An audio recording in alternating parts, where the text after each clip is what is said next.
No me recuerdo bien, pero yo solo tengo el Ah, pendiente ese. entonces, Mm, entonces Vimos ya lo que dije era que derecho vamos a ver hoy. romano, lo que implicaba el derecho romano, nos puso los dos videos y me quedé. No, no coloqué ningún video. No, el de Facebook, el que publicó. Ah, Buenas Ajá, tardes, licenciado. ¿Eran las bueno, características generales, recuerdo yo? Buenas así. tardes, licenciado. Era Corpus y Sirius. Entonces sí se pronuncia, la verdad, licenciado. Ajá, el Corpus Juris Civile. Exacto.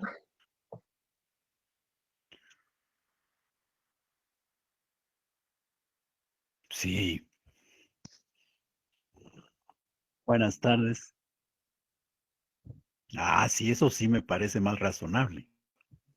Sí, sí, muchas gracias. Sí, como les decía, lo que vamos a estudiar hoy son los conceptos fundamentales del derecho romano. Ese tema lo comenzamos en la última clase, en la clase del martes pasado, hace 8 días. Es obvio que la actividad se suspendió el jueves y no quiere decir que como se suspendió, eh, nos saltamos los temas y seguimos avanzando. No, vamos a seguir estudiando los conceptos fundamentales del derecho romano, en donde ya íbamos por el quinto concepto, que es el de la jurisprudencia.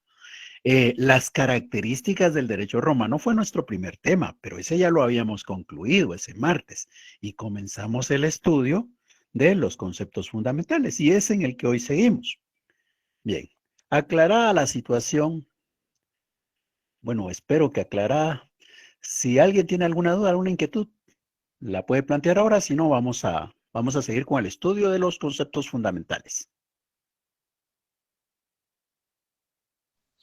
Licenciado, buenas tardes. Solo tengo la duda de dónde está subiendo usted el refuerzo de las clases que está dando en vivo. No sé si tendrá una plataforma de Facebook o lo estará subiendo al canal de YouTube.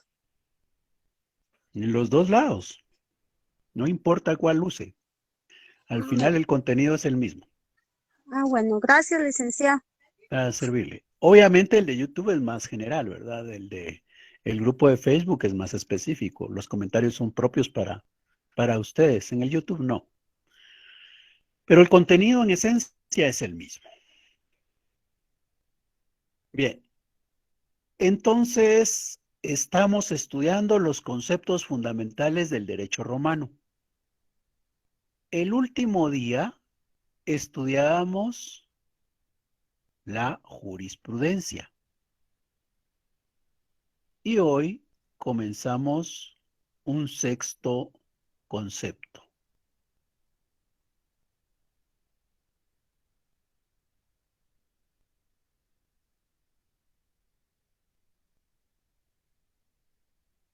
Jus civile y jus gentium. ¿Se recuerdan? Hemos hablado del jus. ¿Qué hemos dicho que es el jus? derecho. Derecho. Sí, es el derecho de los romanos, ¿verdad? Es el conjunto de normas que regulan la conducta externa de los romanos. Eso es el jus. Jus es el derecho de los romanos. Pues ese derecho de los romanos podemos clasificarlo, podemos dividirlo. Podemos tomar a cada una de las normas que componen ese derecho romano, ese jus, y decir, esta es del jus civile, esta es del jus civile, no, esta es del jus gentium. Es decir, hay normas en el jus civile y hay normas en el jus gentium. La suma de jus civile y jus gentium es el jus, ¿ya? El jus tiene dos componentes, el jus civile y el jus gentium. ¿Qué criterios utilizamos para saber si la norma que estamos estudiando pertenece al jus civile o pertenece al jus gentium? Para poder saberlo, hay dos criterios. Vamos a estudiar el primer criterio. El primer criterio es el ámbito geográfico. El segundo criterio es el ámbito personal. Primero estudiamos el ámbito geográfico. Veamos. Imaginémonos que esto es Roma al principio, ¿ya? Es la ciudad de Roma. Entonces se crearon normas para regular las relaciones entre los ciudadanos romanos de esa ciudad. a esas normas que se crearon para regular lo que ocurre dentro de Roma, dentro de la ciudad de Roma, o una milla alrededor, se le conoce como ius civile. El ius civile es el conjunto de normas que deben de observarse, el conjunto de normas que van a regular la conducta externa de los ciudadanos romanos, que están en la ciudad de Roma, o una milla alrededor. Esas normas se deben de observar ahí. Pero recuerdan ustedes que hemos dicho que Roma es un pueblo guerrero, y en la medida que le hizo la guerra a los vecinos, los fue dominando, los fue esclavizando, se fue apropiando del territorio. Bueno, cuando eso ocurre, dicen los romanos, pues hay que tener normas para regular lo que ocurre allá en la provincia, allá en todas esas tierras conquistadas, allá con aquellos pueblos que hemos logrado dominar y esclavizar. Hay que crear normas para ellos también. Esas normas son el ius gentium. El ius gentium son las normas que se van a observar después de una milla de la ciudad de Roma. Más allá de una milla de la ciudad de Roma, pues lo que se va a tomar en cuenta es el ius gentium. Entonces ahí tenemos la diferencia. Ambos son ius, ambos son el derecho romano, pero hay un derecho romano que se va a observar en la ciudad de Roma o una milla alrededor, y hay otro derecho romano que se va a observar fuera de la ciudad, después de una milla de la ciudad.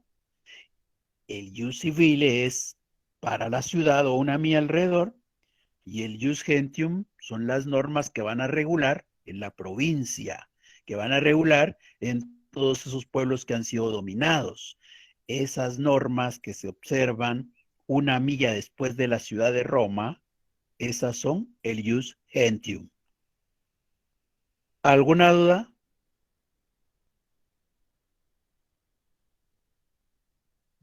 Licenciado, disculpe, ¿solo podría repetir lo que es el ius gentium?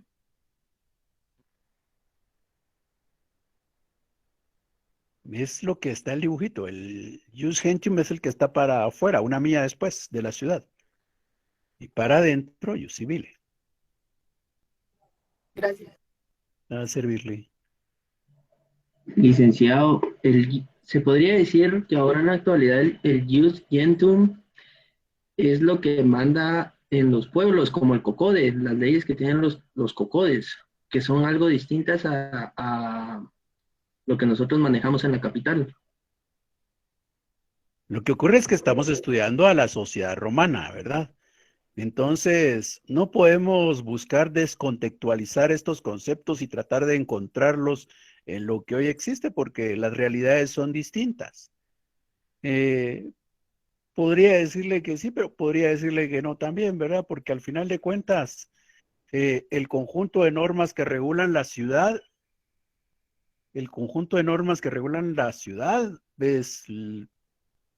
en este caso, podríamos estar pensando en Guatemala, ¿verdad? Y todo este territorio está regulado por las normas. La Constitución es válida, tiene vigor para toda la República de Guatemala. Podríamos verlo más como el derecho internacional, tal vez, porque después de Guatemala, después de las fronteras de Guatemala, hay otro conjunto de normas que se observan, ¿verdad? Y ese conjunto de normas es el derecho internacional, el que regula las relaciones de este Estado con todos los demás estados. Digamos que el ius gentium se parecería más a eso, pero, insisto, aquí no tratemos de descontextualizarlo porque es una realidad de la que estamos hablando, una realidad que ya han pasado varios siglos de eso, pero que sus conceptos nos ayudan a entender el presente. Pero en este caso, tratemos de entenderlos tal y como lo vemos allá en aquella época, por favor. Está bien, licenciado, gracias. Para servirle. Bien, ahora, la segunda característica, el segundo elemento que nos va a permitir saber si es ius civile o ius gentium. La segunda característica es el ámbito personal. Aquí el ámbito personal implica que las relaciones que se pueden estar dando son relaciones entre ciudadanos romanos. Si las relaciones son entre ciudadanos romanos, prácticamente son las que comúnmente van a ocurrir en la ciudad de Roma. Ahí es donde están los ciudadanos romanos y ahí se están relacionando ellos entre sí. Por eso es que en el ámbito personal, cuando consideramos las relaciones entre ciudadanos romanos, lo que vamos a buscar es considerar el ius civile. El jus civile va a ser el derecho que va a regular las relaciones entre los ciudadanos romanos. Los conflictos que puedan darse entre estos dos ciudadanos romanos se van a resolver utilizando las normas del jus civile. Ahora, ¿qué ocurre si en la medida que van dominando pueblos, los ciudadanos romanos entran en relaciones con esos peregrinos, con esos extranjeros, con esas personas que pertenecen a otro pueblo, a otra área distinta de la ciudad de Roma? Si se dan relaciones entre ciudadanos romanos y extranjeros, o más aún, si la relación es entre extranjeros propiamente, ¿qué derecho vamos a utilizar? ¿Cómo vamos a regular las relaciones entre estos extranjeros, entre estos peregrinos? ¿Cómo vamos a regular para poder resolver un conflicto que pueda estar dándose entre estos extranjeros? Cuando los extranjeros están presentes en esa relación, ya sea porque es una relación de extranjero a extranjero, o porque es una relación de un ciudadano romano con un extranjero, siempre que hay un extranjero en la relación, lo que vamos a observar ahí es el jus gentium, ¿ya? Jus gentium. Esos son los dos elementos que nos permiten saber si la norma pertenece al jus civile o al jus gentium. De los dos criterios, el más importante es el primero, el ámbito geográfico.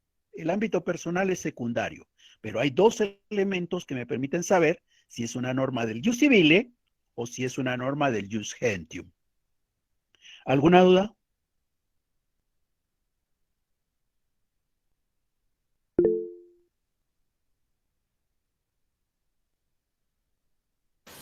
Todo claro, licenciado, gracias. Gracias. Todo claro, licenciado. Únicamente, fíjese que hay varios compañeros que dicen que están intentando entrar. Muchas Si usted gracias. los pudiera dejar entrar, le Sí, agradecería. Lo que ocurre es que cuando estoy presentando no tengo acceso a esa pantalla, pero Sí, ya tiene les di razón. acceso ahorita. Ya les di acceso a todos los que estaban pendientes. Licenciado, disculpe, tengo una duda. Diga. ¿Cuál es la diferencia entre el jus civile y el jus gentium en leyes? O sea, ¿qué leyes, qué tenían de diferente esas dos para que regularan solo a ciudadanos romanos y a extranjeros? No logro entender del todo su pregunta, pero O sea, ¿cuáles eran las leyes? O sea, ¿qué diferencia hay entre las leyes que solo regulan a los ciudadanos romanos y a los que regulan a los ciudadanos extranjeros? ya. Tal vez para poder comprenderlo, consideremos un ejemplo. El jus civile fue creado por los ciudadanos romanos para regular sus relaciones en la ciudad. Imaginémonos que se da un conflicto entre dos ciudadanos romanos y el conflicto tiene que ver con la propiedad. Ya hay un predio ahí del cual uno se siente propietario y hay otro que pareciera que está obstruyéndole el derecho de propiedad, está limitándole el acceso al predio. Ese conflicto entonces hay que resolverlo. ¿Qué vamos a utilizar ahí? Jus civile. ¿Por qué? Porque es un conflicto entre dos ciudadanos romanos. Se resuelve con jus civile. Muy bien. Ahora resulta que, imaginémonos, que ese mismo conflicto que hemos descrito entre dos ciudadanos en la ciudad se va a dar en una provincia. Allá en Hispania, por ejemplo. Están en Hispania, lo que es España, ¿verdad? En Hispania hay dos personas que han entrado en un conflicto. Bueno, pues entonces, ¿qué es lo que habría que hacer? Considerar resolver el problema. Vamos a resolverlo. Muy bien, pero ¿podemos aplicarle el jus civile para resolver ese problema? No, porque el jus civile solo es en la ciudad de Roma o una milla alrededor. Y entonces, ¿allá qué vamos a hacer? ¿Cómo lo vamos a resolver?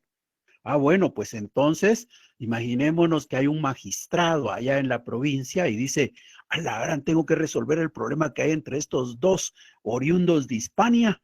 ¿Y cómo lo resuelvo yo? Yo soy un magistrado y llamado por Roma para resolver los conflictos, pero ¿cómo lo resuelvo si el jus civile es para allá, para la ciudad de Roma? Aquí no. Entonces viene el magistrado y dice, yo lo que voy a hacer es voy a crear, ¿se recuerdan que el magistrado podía crear leyes de carácter general? Entonces viene el magistrado y dice, voy a crear una ley de carácter general para resolver cualquier otro conflicto que se dé entre ciudadanos hispánicos acá y Y esa ley va a ser de carácter general porque la voy a usar para resolver este caso y para todos los que en el futuro vengan con esas características. Ahí está surgiendo una ley creada por un magistrado. Esa ley que está creando ese magistrado es una ley que no va a caber dentro del jus civile porque no se puede aplicar en la ciudad, ¿ya? En la ciudad ya hay una ley aprobada por Asamblea Popular que es la que resuelve el conflicto entre los dos ciudadanos, una ley que forma parte del jus civile. Entonces la ley creada por el magistrado no se puede venir a aplicar a la ciudad, porque ahí ya hay una ley creada en Asamblea Popular. Pero esa ley del magistrado sí se va a poder aplicar allá en Hispania y otros pueblos vecinos. Esa ley creada por ese magistrado vendría a ser un ejemplo de jus gentium, ¿ya? Sigue resolviendo conflictos de la misma naturaleza, un conflicto en donde hay un propietario que se siente amenazado por su vecino. Lo único es que la ley no es la misma, porque hay una ley que es del jus civile y hay una ley que está en el jus gentium. ¿Aclarada la duda? Sí, gracias. Para servirle. Bien, si no hay más dudas, seguimos entonces.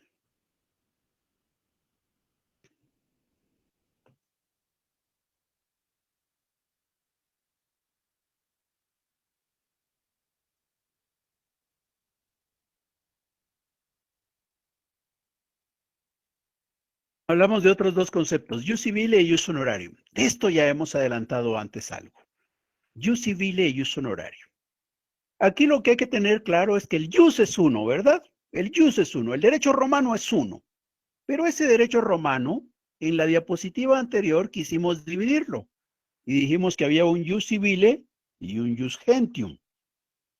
El jus civile va a regular en la ciudad o una milla alrededor, y el jus gentium después de una milla, ¿verdad? Bueno, pero es el mismo derecho, el jus. Ahora, olvidémonos de esa clasificación. Otra vez tenemos en el canasto todas las leyes romanas, todas las disposiciones romanas. Y ahora resulta que ese jus contenido en ese canasto, vamos a venir y vamos a formar dos grupos. Pero nuestros criterios ahora van a ser distintos. Nuestros criterios ahora nos van a permitir hablar de jus civile y jus honorarium. ¿Qué diferencia hay entre jus civile y jus honorarium? El jus civile va a ser formulado por asambleas populares de ciudadanos romanos. El jus civile puede ser creado por el príncipe o el emperador.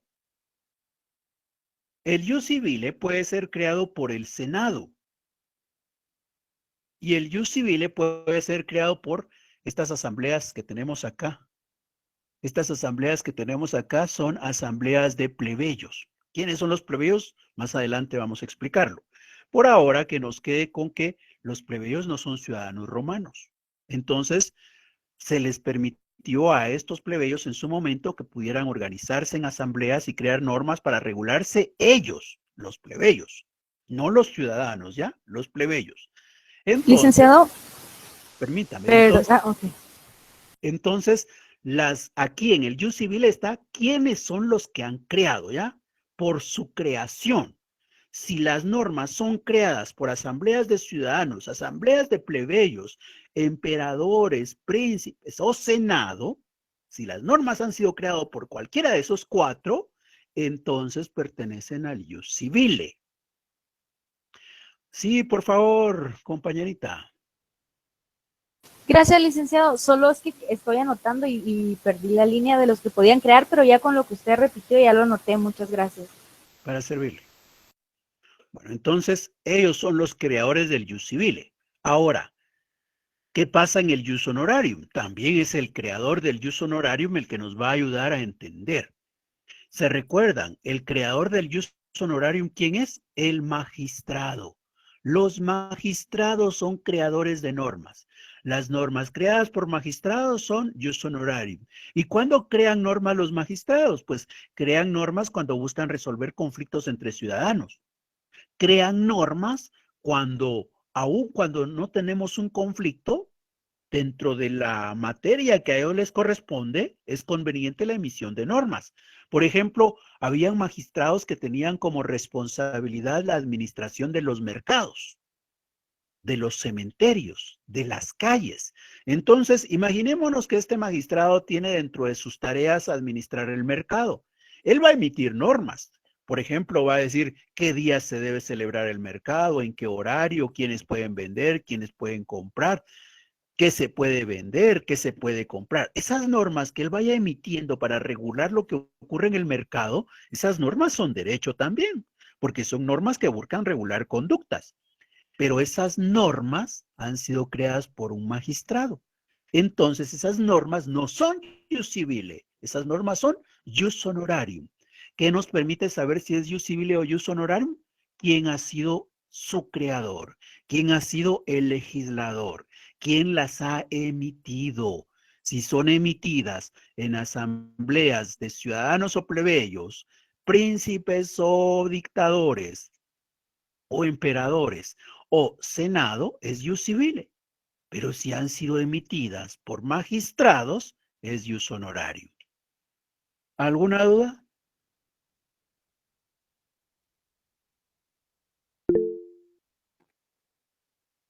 Todo claro, licenciado.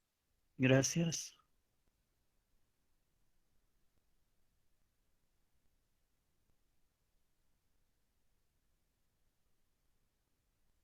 Bien, seguimos ahora con otros dos conceptos. Bueno, se dan cuenta, ese mismo derecho romano, aquel paraguas que presentábamos en la clase anterior, se puede ir partiendo, ¿verdad? Se puede partir en ius civile y ius gentium, o se puede partir en ius civile y ius honorarium, o ahora lo podemos partir en ius scripto y ius non scripto. ¿Cuál es el ius scripto? Ius scripto es el derecho escrito y ius non scripto, el derecho no escrito. ¿Ya? Scripto es escrito.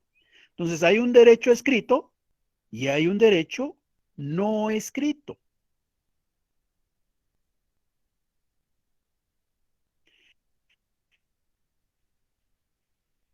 ¿Qué diferencia hay? Esto es bien fácil, ¿verdad? Que uno está escrito, ya sea en tabla, en piedra, y el otro no está escrito.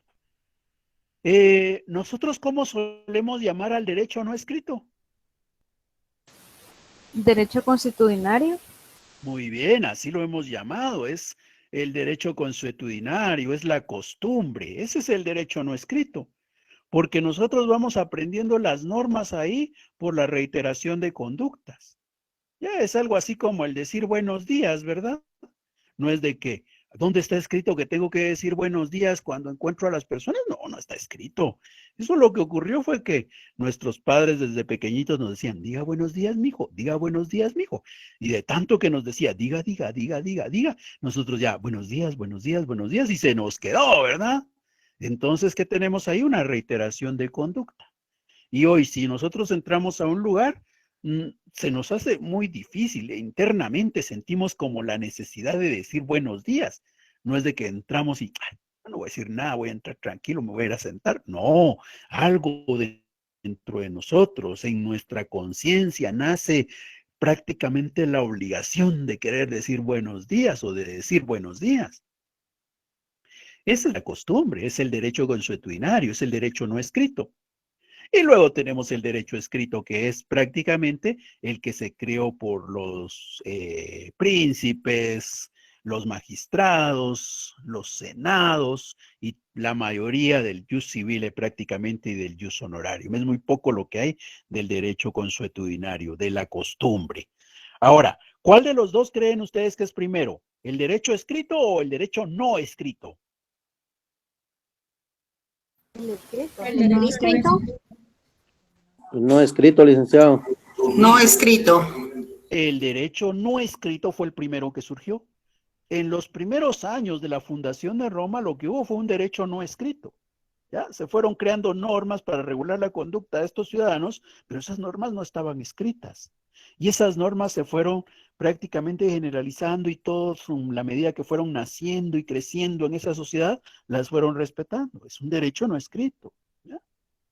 El derecho escrito es posterior. El derecho escrito es el que mostramos ya en esa asamblea, en donde seguramente va a quedar una tabla, va a quedar una piedra con la grabación de las normas que ellos hayan aprobado. Entonces, lo primero que existió fue un derecho no escrito, fue el derecho consuetudinario. El derecho escrito es posterior. Otra clasificación del derecho siempre. Otra vez, tenemos todo el derecho, ¿verdad? Todo el derecho romano. Y dentro de todo ese derecho romano, vamos a descubrir que hay una parte que son normas públicas y otra que son normas del derecho privado. ¿Cuándo sabemos que una norma pertenece a la rama pública o a la rama privada? Esto lo han estudiado ustedes en el curso de Introducción al Derecho. Pero recordemos algunos elementos. Hay fundamentalmente dos teorías que nos van a permitir saber si estamos ante una norma del derecho público o una norma del derecho privado. Vamos a considerar qué es, público o privado. Veamos. La primera se conoce como la teoría del interés en juego. Aquí lo que va a importar es el interés que está en juego. El interés, ¿a quién le preocupa? ¿Le preocupa a uno o le preocupa a todos? Y el otro elemento es la teoría de la naturaleza de la relación. Aquí lo importante es la relación. ¿Cómo es la relación entre las personas? Esa norma va a regular una relación, pero ¿cómo es la relación? ¿Es una relación de iguales o es una relación de desiguales? Veámoslo teoría por teoría. En la teoría del interés en juego, vamos a decir que una norma es privada si le preocupa únicamente a una persona, si es del interés de uno. Pero no quiere decir que la norma es creada para esa persona, no, la norma está ahí, ¿ya? Dentro del derecho hay una norma y esa norma la va a usar el que la necesite o la vamos a usar todos a la vez. Si esa norma puede ser utilizada por cualquiera en algún momento, esa es privada. Pero si es una norma que está al servicio de todos, eso es público. Si es una norma que está protegiendo el interés de un individuo, eso es privado. Si está protegiendo el interés de todos, de la colectividad, eso es público. Veamos un ejemplo. Cuando revisamos nuestro Código Civil, por ahí encontramos regulado qué es un contrato. ¿Y qué es un contrato? Un contrato es un acuerdo entre por lo menos dos personas, en donde cada uno va a manifestar en algún momento su consentimiento. Va a haber un acuerdo de voluntades. Bueno, si eso es un contrato, un acuerdo de voluntades, ¿a quién le interesa la regulación del contrato? Por ejemplo, si fuera el contrato de compraventa de bien inmueble, ¿a quién le interesa? La norma está ahí. Pero si yo no tengo inmueble ni dinero para comprar uno, la norma está ahí y yo nunca la voy a usar. Si yo paso toda mi vida sin tener dinero para comprar un bien inmueble, pues nunca voy a usar esa norma. Si yo en toda mi vida no logro comprar un bien inmueble, nunca voy a usar esa norma. Si no compro, si no vendo, nunca uso esa norma. Esa norma entonces está solo para el que pueda comprar, para el que pueda vender. Esa norma está para proteger el interés del comprador y del vendedor, pero solamente para quienes en el momento en particular entren en esa relación. Todos los demás que no compramos o no vendemos, pues no hacemos uso de la norma. Esa norma está protegiendo únicamente el interés de aquellos dos, el que está comprando y el que está vendiendo. Esa norma es privada. Otro ejemplo. Dentro del Código Civil encontramos una norma que hace referencia al matrimonio. Nos dice que el matrimonio es el vínculo jurídico social mediante el cual un hombre y una mujer se unen. ¿Ya? Un hombre y una mujer se unen. Ese es el matrimonio. Ahora, esa norma del matrimonio está ahí en el Código Civil y está para que cualquiera de nosotros pueda utilizarla. Pero, ¿los intereses de quiénes va a proteger? De los que contraigan matrimonio. Si, por ejemplo, si decimos, ay, yo nunca me quiero casar, ¿para qué me voy a casar? Eso solo problemas trae. Si tan bonito que es tener una relación sin compromisos así establecidos por el matrimonio, sigamos así como ahí estamos. Una unión de hecho a lo más que podría yo llegar. Bueno, pues quiere decir que ahí está la norma, pero esa persona nunca la va a usar. ¿Quiénes realmente usan la norma? El que ha decidido contraer matrimonio. Ya esos dos que han decidido o han tomado la decisión de contraer matrimonio, esos dos son los que están viendo protegidos sus derechos en ese momento. Todos los demás no. los que llegamos de invitados a la fiesta, los que sirven de padrinos, los que son testigos, los que proveen los servicios para la celebración. Toda esa gente está ahí relacionada con ese matrimonio, pero no están protegiendo sus intereses. Los intereses que se están protegiendo son el de la novia y el novio, son lo de ellos dos. Entonces esa norma es de derecho privado, ¿ya? Esa norma es de derecho privado. Ahora, ¿y cuándo estamos ante una norma de derecho público? Una norma es de la rama pública cuando lo que busca es proteger no el interés de uno, sino el interés de todos, de la colectividad, todos a la vez prácticamente. Por ejemplo, en el Código Penal hay una norma que regula el homicidio y dice que comete homicidio quien diere muerte a otra persona y el responsable va a ser sancionado con prisión, ¿ya? Esa norma del derecho penal está protegiendo algo, que está protegiendo la vida. Pero ¿estará protegiendo la vida de alguno en particular? No, está protegiendo la vida de todos. Todos estamos interesados en que la vida se proteja, ¿ya? Todos estamos interesados.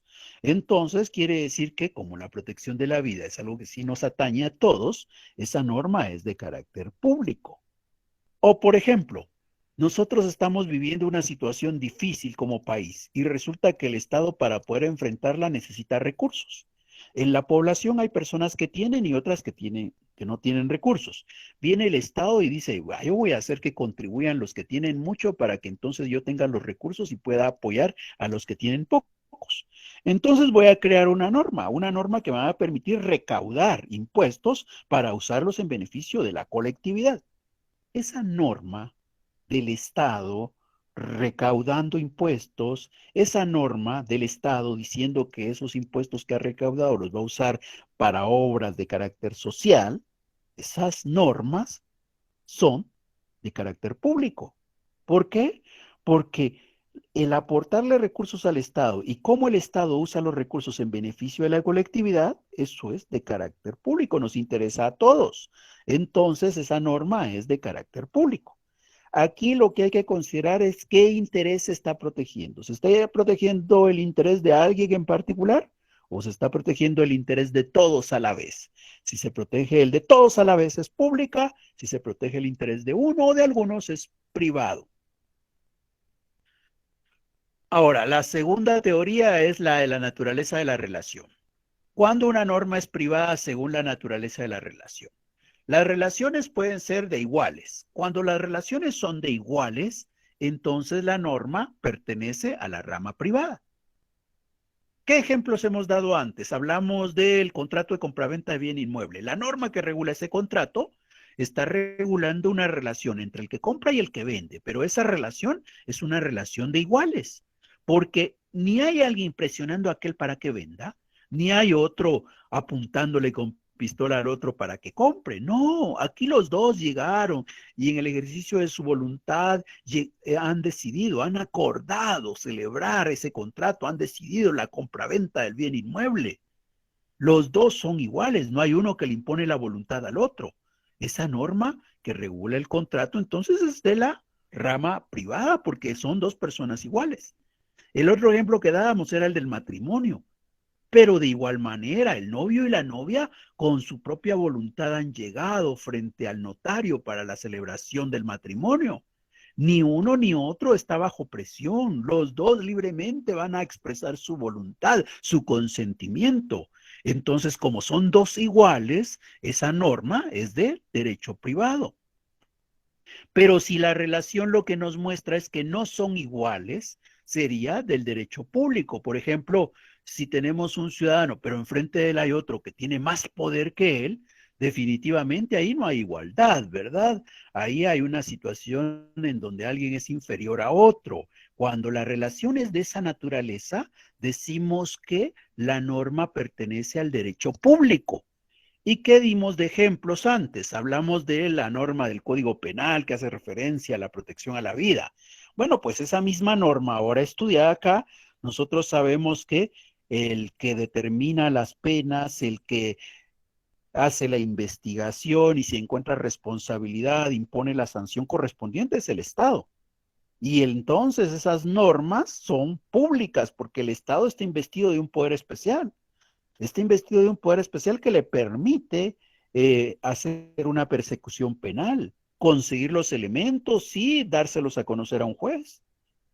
Hay una norma que le permite al juez conocer, valorar la prueba y tomar una decisión.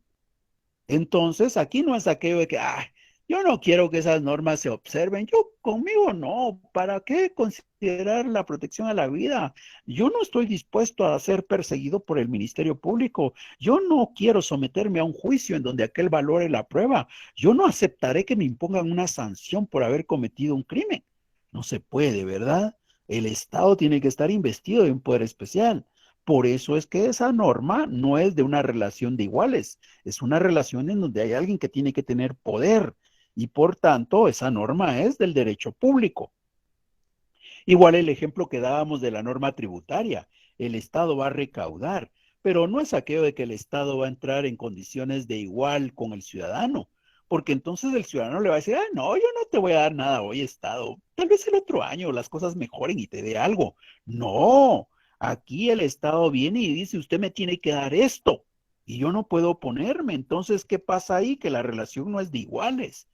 El Estado está haciendo uso de un poder especial del que está investido para poder tomar parte de mi riqueza. Esa norma que regula esa relación pertenece al derecho público. Igual allá en Roma entonces también hay normas de derecho privado y normas de derecho público. Nosotros vamos a concentrar nuestra atención más en el derecho privado, no en el derecho público. Vamos a ver algunas normas de derecho público, pero nuestra atención, nuestra concentración será en el derecho privado romano. ¿Alguna duda? No, licenciado, quedó claro. Gracias.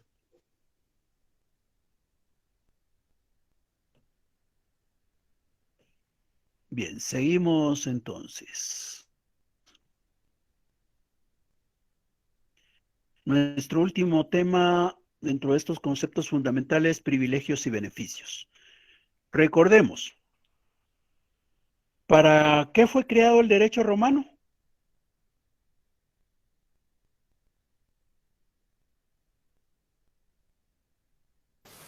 Para regular las normas.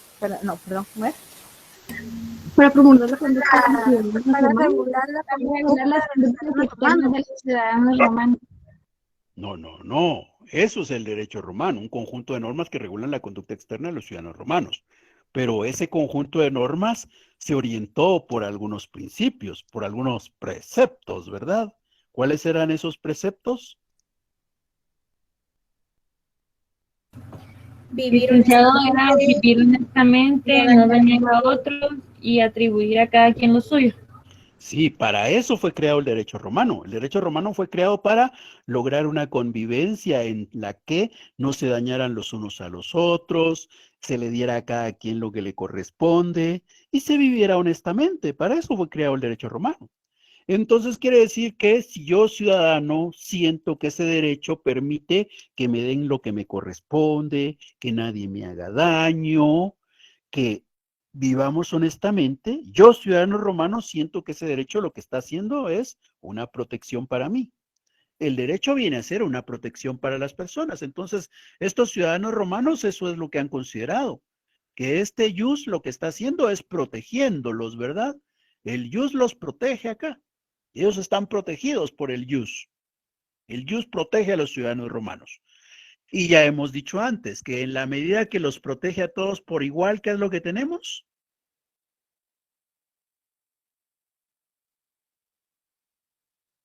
Derecho público. No. ¿Equidad? Igualdad. Equidad. No, igualdad tampoco. Equidad, ¿ya? En la medida que protege a todos los ciudadanos por igual, lo que hay es equidad. Ahora, ¿qué es lo que va a ocurrir con este derecho? Lo que va a ocurrir es que este derecho, en algunas ocasiones, va a dejar fuera a algunas personas de la protección. Si eso ocurre, quiere decir que entonces ya no hay equidad, ¿verdad? Porque ya no está protegiendo a todos por igual. Aquí están protegidos algunos, pero otros están sufriendo del agua. Entonces, ahí ya no hay equidad. En ese contexto es que vamos a utilizar los conceptos de privilegio y beneficio. ¿Ya? Privilegio y beneficio. ¿Cómo está lo de privilegio y beneficio? Al principio,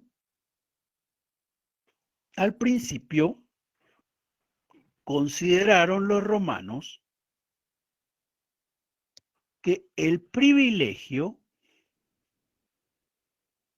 no era tener la protección del Estado siempre. Por ejemplo, nosotros sabemos que toda norma tiene un ámbito personal, ¿verdad? ¿Cuál es el ámbito personal de la norma? El ámbito personal de la norma es a quiénes va dirigida, a quiénes son los obligados a respetarla. Bueno, pues si hay una norma, esa norma está diciendo quiénes son los obligados a respetarla. En un principio podría yo sentir que si esa norma yo la tengo que respetar, pues tendría alguna protección del derecho. Sin embargo, los romanos poco a poco se van dando cuenta que de repente algunas normas, cuando nos excluyen, pareciera que nos están dando un privilegio. Y es que tiene sentido. Imagínense que la norma que se crea implica, a partir de hoy, todas las personas mayores de 18 años que tengan un trabajo, van a tener un trabajo y por tanto ingreso, ¿verdad? Van a tener que entregarle al Estado 1,000 quetzales al año. ¿Ya? Esa norma se crea. Entonces, ¿qué quiere decir? Quiere decir que si yo estoy trabajando teniendo más de 18 años, voy a tener que darle 1,000 quetzales 1,000 quetzales al año al Estado. Yo formo parte del ámbito personal de la norma. Yo tengo que observarla. Pero es obvio, ¿verdad? Que de repente por ahí hay un compañero que tiene 18 años también y resulta que no está trabajando. Entonces, ¿qué ocurre con él? Él no tiene que pagarle los 1,000 quetzales al Estado. Entonces nos damos cuenta, a veces pareciera que estar fuera del ámbito personal de la norma es favorable, ¿verdad? Porque aquel que quedó fuera por no tener trabajo, pues se encuentra en una situación ventajosa con relación a mí, que yo sí quedé dentro del ámbito de la norma. Así fueron entendiendo los romanos el concepto de privilegio. Entonces quiere decir que aquel que salía del vigor de la norma, aquel que estaba fuera del ámbito personal de la norma, tenía un privilegio, comparado conmigo, que más de 18 años trabajando con un ingreso que tengo que pagar. Entonces, el privilegio era estar fuera de la norma. En algún momento se consideró eso, ¿ya? Entonces, los privilegios tienen que ver con eso. Y los beneficios. Veamos el caso de los beneficios. Los beneficios lo que van a implicar es que alguien está dentro del ámbito personal. Podríamos decir, tiene la protección del derecho. Sin embargo, la ley lo va a colocar en una situación ventajosa con relación a los demás. Eso es un beneficio, no es un privilegio, ¿ya? Ese es un beneficio. Yo estoy dentro del ámbito personal, yo estoy obligado a acatar la norma, yo estoy dentro de ese grupo de personas que estamos obligados, pero yo por alguna razón particular vino la ley y me colocó en una situación ventajosa a los demás. Eso significa que yo lo que tengo ahí es un beneficio, ¿ya? Ese es un beneficio. No es lo mismo tener un beneficio que tener un privilegio. Veamos un ejemplo de un beneficio. El año pasado se emitieron normas relacionadas con el toque de queda. Esas normas iban orientadas a que no podíamos salir de la casa, ¿verdad? No podíamos circular por las carreteras en vehículo después de cierta hora. Por ejemplo, imaginémonos que la norma dice que después de las 18 horas no podemos andar circulando. Entonces, ahí está la norma. Pero recuerdan ustedes que esa norma decía, pero ¿y si es un médico, qué pasa? No, de repente va a atender una emergencia. No, si es médico, sí, puede circular tranquilamente. Y ahí hubo algunos aprovechados, ¿verdad? Que le pusieron un papelito al carro donde decía, transportamos personal médico y cosas así, ¿ya? También dentro de ese contexto, hablando del gremio de abogados y notarios, en su momento también se dijo, sí, pero ¿y si alguien está preso y el abogado necesita auxiliarlo y es un tema de urgencia que el abogado tiene que esperarse hasta el día siguiente para ir a atender a su cliente? Y dijo el presidente en sus disposiciones presidenciales, no, también los abogados. Entonces los abogados también pueden salir siempre y cuando demuestren que van a atender un caso de emergencia, ¿ya? ¿Qué nos muestra eso? Que la norma colocó en una situación ventajosa a los abogados, a los médicos y a otros, porque la norma se imponía para todos cabíamos dentro de ella, pero algunos de los que estábamos dentro de su ámbito personal estaban puestos en una situación ventajosa con relación a los demás. Y era el caso de los que sí podían circular, aun cuando la norma era de carácter general. Entonces, ¿qué tenían los abogados y notarios en ese momento? Un beneficio, ¿ya? No un privilegio, un beneficio. ¿Alguna duda? Está claro, licenciado, gracias. Bueno. Entonces, que nos quede claro que no es lo mismo un privilegio que un beneficio, ¿verdad? Y que el concepto de privilegio evolucionó. El privilegio en algún momento se consideró como que era algo malo y ya después es más parecido al que hoy nosotros tenemos, en donde tener un privilegio es estar en una situación favorable también, ¿verdad? Entonces son conceptos diferentes, privilegio y beneficio. Bueno, si no hay más dudas, entonces con esto concluimos los conceptos fundamentales y estaríamos para poder comenzar ya la periodización de Roma. Vamos a periodizar la historia de Roma. ¿Para qué la vamos a periodizar? Para poder estudiar qué es lo que ocurre en cada una de las etapas importantes. En ese sentido, ese es nuestro tercer tema, ¿verdad? Vamos a estudiar Roma y para eso hemos periodizado Roma y vamos a tener los tres elementos. La primera etapa que se conoce como la monarquía, la segunda que se conoce como la república y la tercera como el imperio. Aprovechemos para avanzar un poquito con relación a la primera etapa de esa periodización. La primera etapa de esa periodización, como dije, se conoce como la monarquía.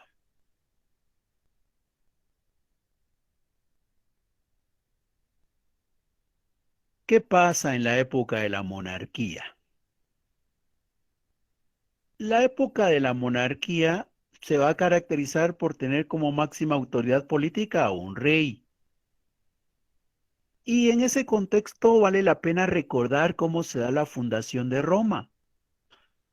Roma realmente no era todo lo que hoy es Italia, ¿verdad? Roma era una pequeña ciudad, una pequeña provincia, una pequeña aldea que existía ahí, aquí donde tenemos este circulito. Ahí estaba Roma. Pero ¿quiénes son los que viven ahí? ¿Quiénes son los que van a integrar esas comunidades? Pues inicialmente a quienes vamos a encontrar son a los latinos.